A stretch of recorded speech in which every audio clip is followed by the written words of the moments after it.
We are going to move on to trying to get this power relocated from our bathhouse up here to the shop. In order to do that, I need to dig up the 2-inch line that I buried and deadheaded in the road last fall, get that exposed to continue that conduit off of the hill to carry the wires for the well pump, as well as the wires going over to the bathhouse that's going to supply power down to that sub panel that powers the bathhouse and the cabin.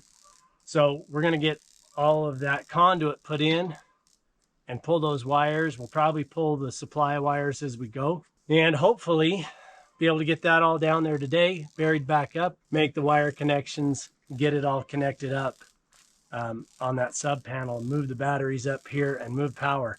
Finally have power in the shop. So we're pretty anxious and pretty excited to get power into the shop that's not generator power directly. So we're gonna go like heck and see if we can get that connected today.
We're gonna need our 2-inch pipe and our glue and our Y pipe.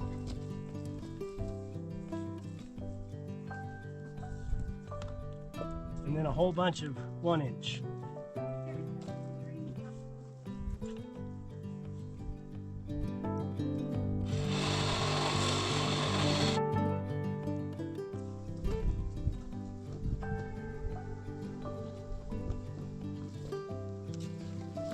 You built these boulders over here. It'd be cool if you could make them look like steps too. You know what I mean? Well, over here we probably want to put some steps so that we have an easy access for the propane tank.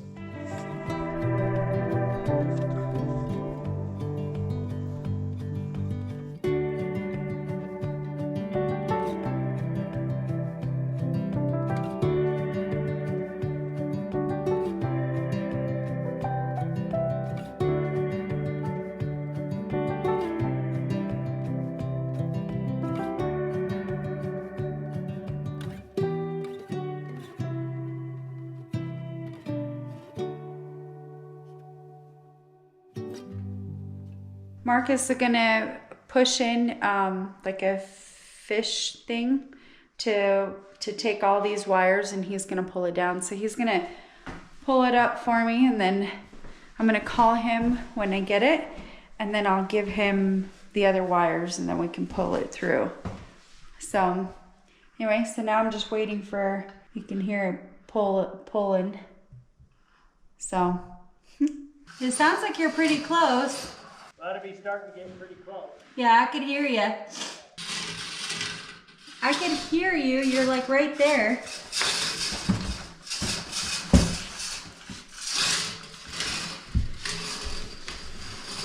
I think you should try harder.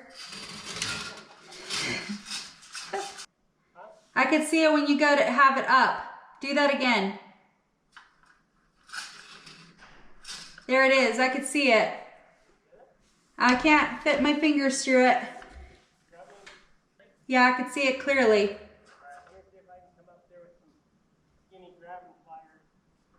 Why don't you push it up a little more? Yeah, keep going, keep going. There you go. Keep going. I have it. I got it.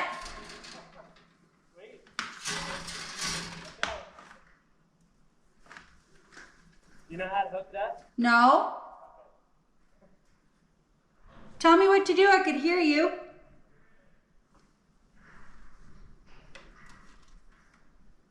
Huh?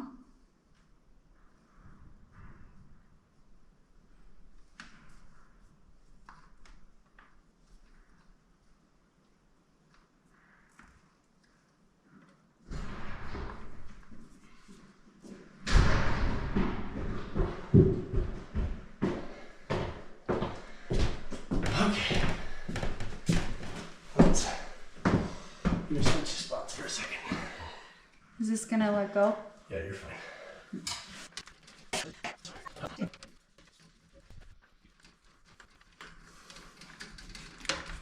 Okay, it looks a little like a lot.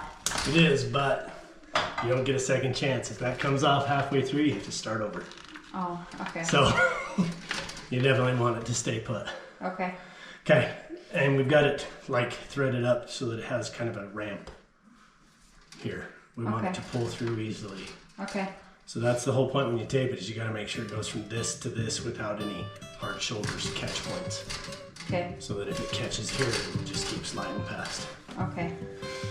So it should go easy. Now, Okay. I'll pull and you just kind of keep things fed without tangling. Okay. Here we go, we'll pull this through.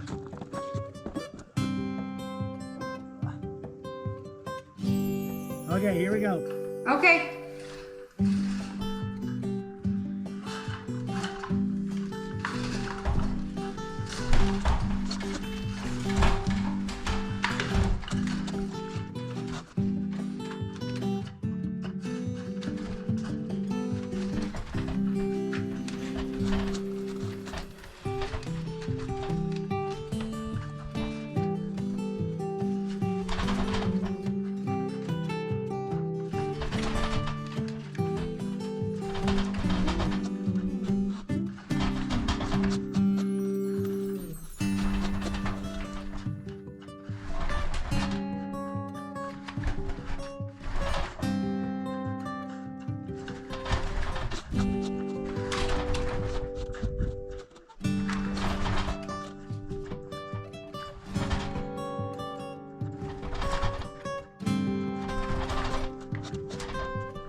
Okay, come on down.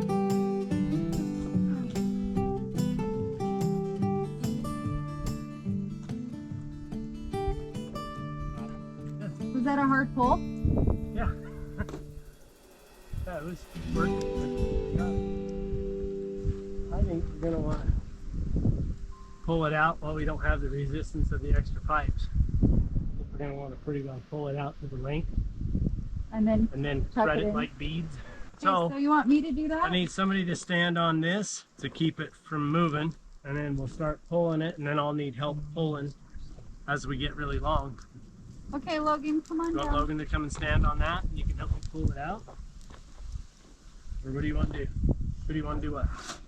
I'm fine with whichever. Stand like this so that it doesn't move underneath our feet. Okay. Can you hold it down with your foot like that? Stand where I'm standing? Yeah. Turn around. Okay. Put your foot on that. Hold it down against the ground so it won't pull, so it won't go anywhere, okay? Okay. And I'm going to pull like this. Okay. You need to make sure that that stays there, okay? Okay.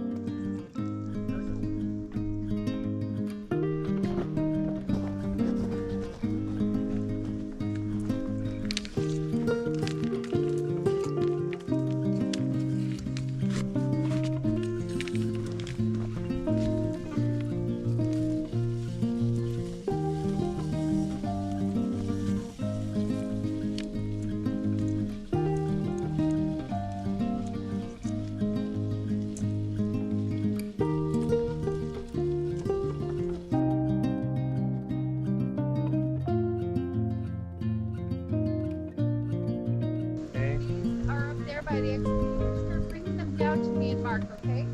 Okay.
All right, we got everything pulled through to here. We've fed all those pipes up like thread and beads. So I'm gonna start gluing it up. We'll bed it up, bury our way all the way over to the building, and we'll do the last couple of connections there after I dig the last 10 feet of the trench.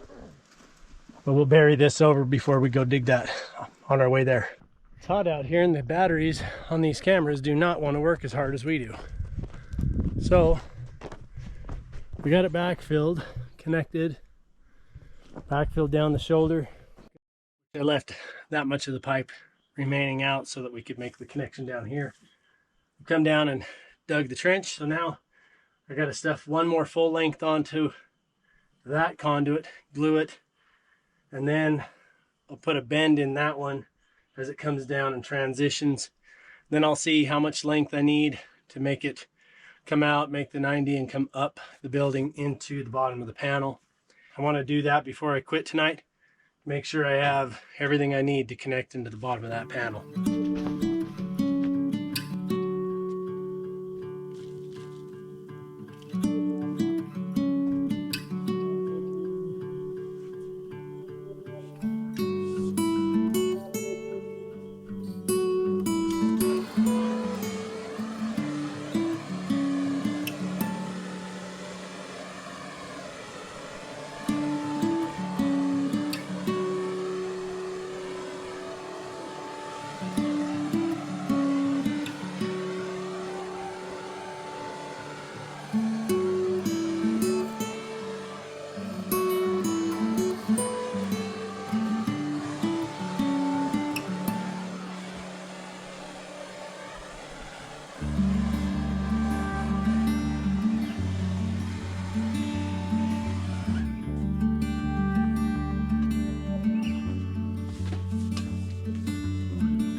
Okay.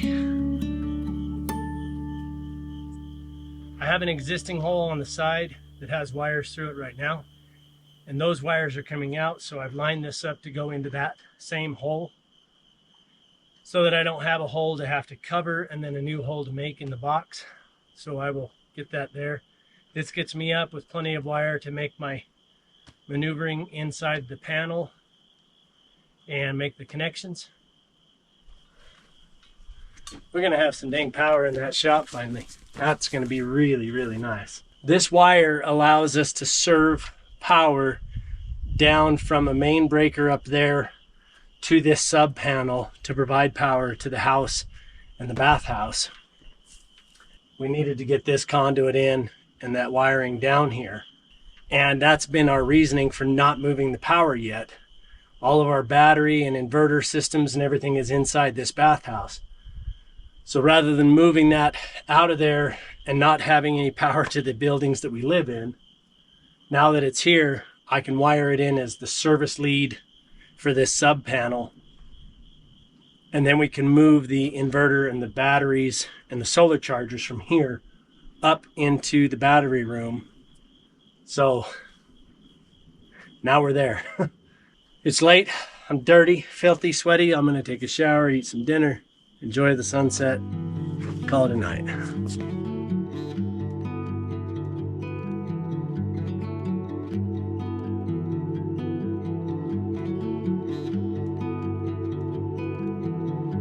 It was a long day, but the effort was worth it.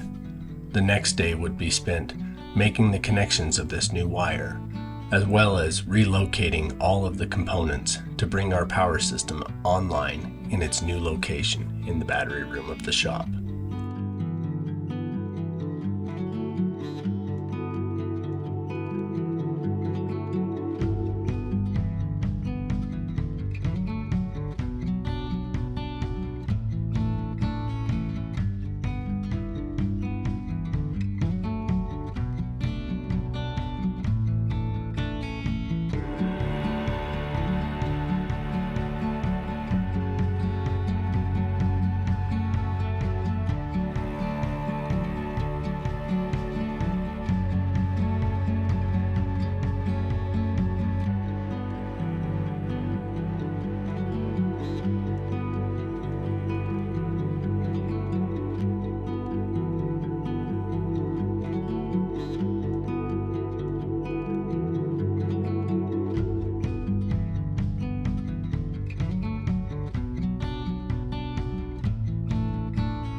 transition of that little access ramp road in front of this building was always been a little bit tight and hard to get around with a Ranger or a tractor or anything like that.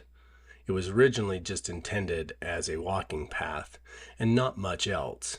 But as the years go on, we find ourselves continually trying to come down that road with the tractor, the Ranger, and occasionally with the excavator, making it just tight and cumbersome. So while I'm here with the excavator, I'm going to take a minute to carve that hill out just a little bit wider and shape it appropriately so that the road surface is a little bit wider, making it easier to maneuver around that corner of the road, and make this spot in front of the building just a little flatter. We've had various ideas about how we want to finish this space in front of the building. At times we've talked about a flower bed, other times we've talked about a deck and seating arrangement. We've even considered a cold water plunge bath to go along with the sauna. But ultimately, the first step is flattening the ground so that it's usable. With that finally done, we can bring the Ranger down here so that it's a lot closer to load these silicate salt batteries. These things are around 150 pounds a piece, and there's 4 of them that we gotta move. So we want to shorten up the distance that we have to carry them by hand, especially since we have to carry them up the stairs after this. We've laid down a cardboard roll on the flooring to protect the flooring and keep the battery isolated off the floor. If this room was downstairs and the flooring was concrete, I wouldn't be setting them on the floor. When you store a battery resting directly on the concrete floor, for whatever reason, it seems to discharge the battery as it sits, even if it's been charged fully and sitting in storage. So in the past, to avoid that from being a problem, we would set the battery on a chunk of board or up on a shelf and never have that issue. In this case, being the second-story floor, it has the same effect as being on the shelf, so we won't have any discharge problems. As soon as we can afford it, we're going to make some upgrades to our battery system, including type and capacity, so we'll have a more permanent solution then, but this will work great for now. Now that the batteries are all situated and in place, I've bolted all of the terminal bridges together. Now I just have to finish a couple of pieces of conduit here so that we can fish the wires from the solar panels through the conduit up here to the charge controllers. Kind of a cool little step here. Oh, I don't even know how this works.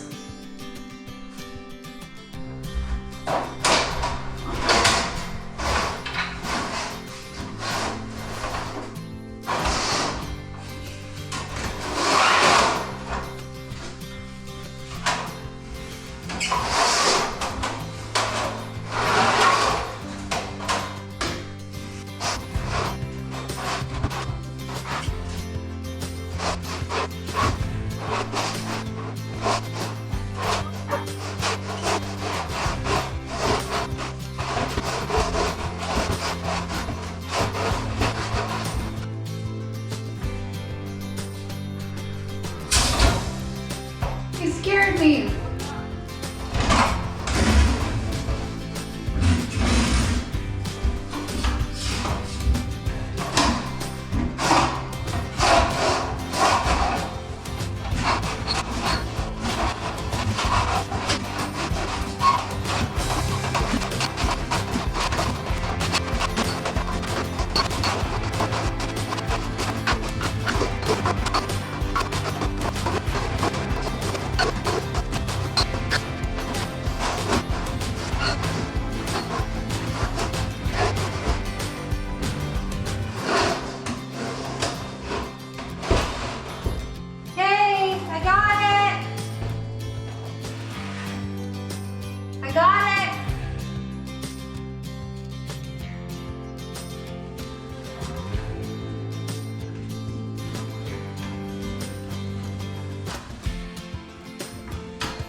fast. Where'd you come from? That was really fast. Over here. Oh. Conduit is.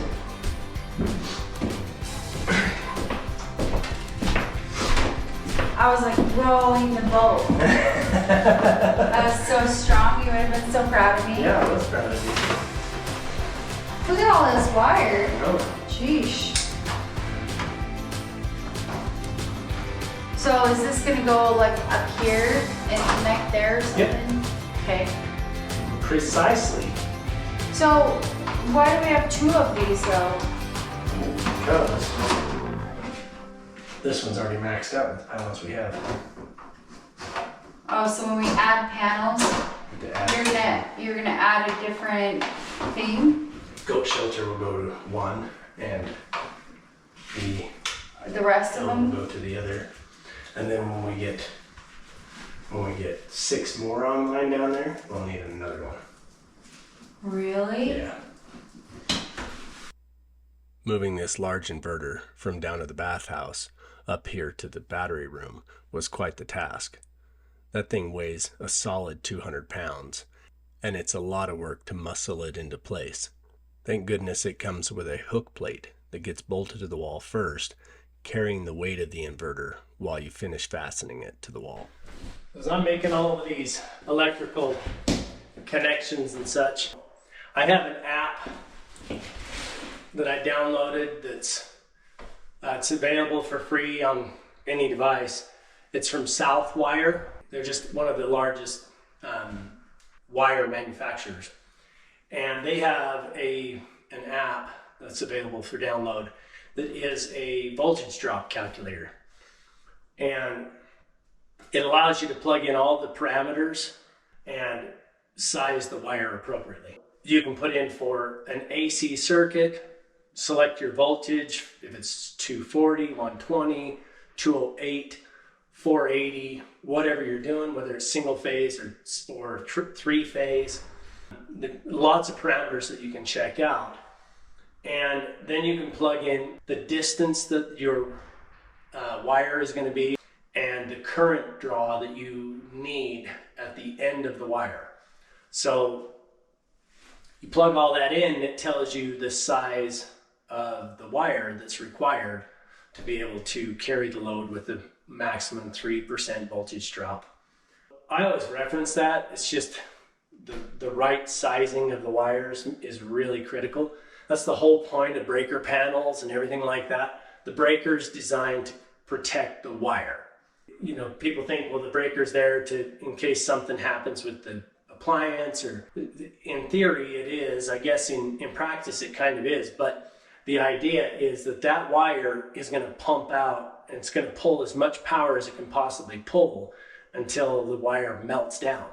So if there's no breaker in there and you hit a dead short on the end of that wire, it's just going to keep pumping power down that wire until that wire insulation melts off, and then the wire melts and shorts and comes apart or melts open or whatever, causes a fire, whatever it does. So the point of the breaker is to protect that. So the breaker is sized for the type of wire. So anyway, I use that to size these wires, and I even do it for the DC stuff because you can set in a DC parameter and establish the voltage and the current at the end of the draw. I found, oddly enough, the cheapest way to do that for me was to go and get a set of giant jumper cables. The purpose is they're flexible wire, they're multi-strand, they're easy to get in there, it's just cheaper than buying battery cable bulk. I don't know, it's worked out. We've moved everything up, batteries are in place. These are not the permanent batteries, these are the batteries we've had, and they're going to be fine for a while. But batteries are expensive. This whole project is expensive. We're going to end up going and buying a set of server rack batteries. That's just what we've decided to do after using the silicate salt batteries and the lithium batteries. We want to go to a 48 volt battery so that we don't have any issues with battery balance between the cells when we're trying to go from 12 volt to 48 volt. it's a little less reliable than a built cell battery that's 48 that's all self-managed. So we're going to go with those. They communicate and balance rather than having to have these equalizers for each bank. They help communicate between each other and be able to self-balance. So until we can afford that, these are going to be fine. They're going to be here. Once we can get to that, we'll go ahead and get a server rack batteries and we'll put them in here and remove these. We've got our two inverters. This one's a 6,000 watt inverter with a peak at 18,000 watts. And then that one is a 12,000 watt inverter with a peak at 36,000 watts. This one is going directly as the power in feed to this main breaker. And this main breaker is just passing through. Those wires are going directly through and back out and out to that conduit and feeding that panel down below. So that's going to be the main panel feed. I just have a breaker right here to protect the circuit going out. This inverter will feed all the power to the sauna and the house down below. And that'll all be off of this one inverter pulling from the same bank of batteries. This other inverter is going to come and pass through and will come into my main lug here on the main panel. And this panel will feed everything in the shop. The other thing we're going to bring into here through this big conduit, we'll bring in our well pump wires up, and that will wire into this panel. So that will all run off of this main panel, off of the 12,000 watt inverter, off of the battery banks. So we'll have two separate inverters running two separate portions of the power draw. And then we have our charge controllers, and this one's maxed out with the panels we have off the hill. So we'll have that one hooked here. When we're going to run the wires down from the goat shelter up above, once we get that conduit in here in the next day or two, we'll get those connected. We'll mount the second charge controller here, and those panels will run off of that. So the two sets of panels will come and feed from these controllers into the battery bank as well. Once we get everything online, we'll be swimming in power, and the only thing we need to get is a lot more storage. I'm going to go ahead and start getting this connected up. So I'll be having to make a few cables here because some of the old ones were not quite long enough. So I'm going to make a few changes to the cabling, and we've already got the banks hooked up in series. So they're all set to go live. I just need to get the battery cables built, and we can connect the solar controller, start pumping the last couple of hours of sunlight into the batteries, and we'll flip power on and go live with power. We've got everything wired up down at the sauna on the main panel there for the conversion. So everything's ready to go. We've got it all wired up here with this breaker off and the switch for the inverter off. So once we get everything connected, we'll power up the inverter, we'll power up the breaker, then we'll go down and power up the main breaker on the main lug on that panel and start sending power out and loading things up. But we'll also bring the wires over and hook up this main lug, and we'll finally have power in here in the shop so we can run these lights and not have to use our spotlights. I finished building the new battery cables that I needed and then made all the connections there that were necessary. Once that was done, we powered up the inverter and then went through the startup sequence from the inverter to the main breaker down to the main panel at the sauna so that we could power up the house, and everything checked out just fine. Once that was completed, I began running the wires to connect this large inverter to the main panel here at the shop. I wasn't able to capture that portion of the work on film, but I did get it done just in time. My spotlight ran out just after I got the last connection done. We should be good. Oh, we have lights.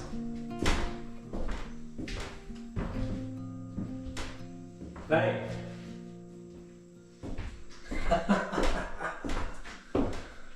Ah, yes. We have power. Power in the shop finally. Oh, getting late.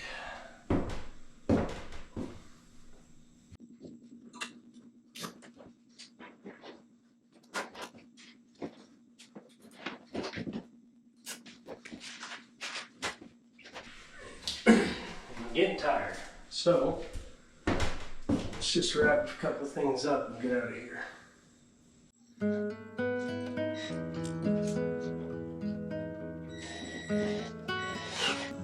Anything else? No, that's it. Alright. Did you clean up the floor upstairs too? Make sure it was like clean? Not really. Okay. I did like move stuff around, so it's a little bit crowded up here. Okay. Mom said it was just messy, and I know what I know her expectation of clean, so that usually includes a sweep, vac, and mop. Okay? Alright, sounds good. See you in a bit. See you in a bit, bye. Bye-bye.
We finally have our batteries up here. We finally have our current system transferred.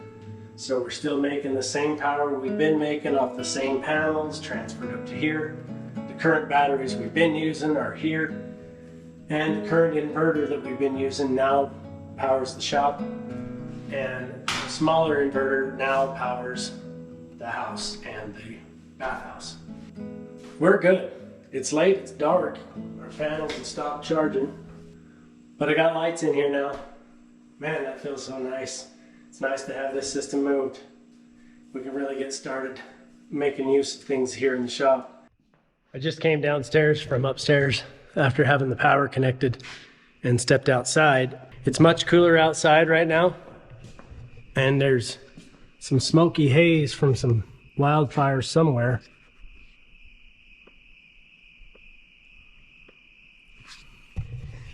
Making a pretty electric sky. But it's much cooler out there, even cooler out there than it is in the shop right now. So,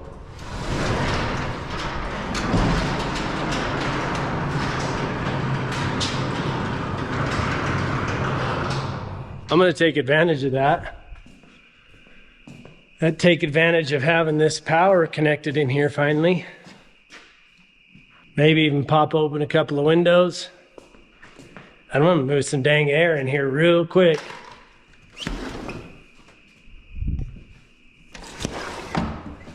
Cool this place off tonight. So when I come up tomorrow to work, it might be a nice 55 or 60 degrees in here tonight. That'll be all right.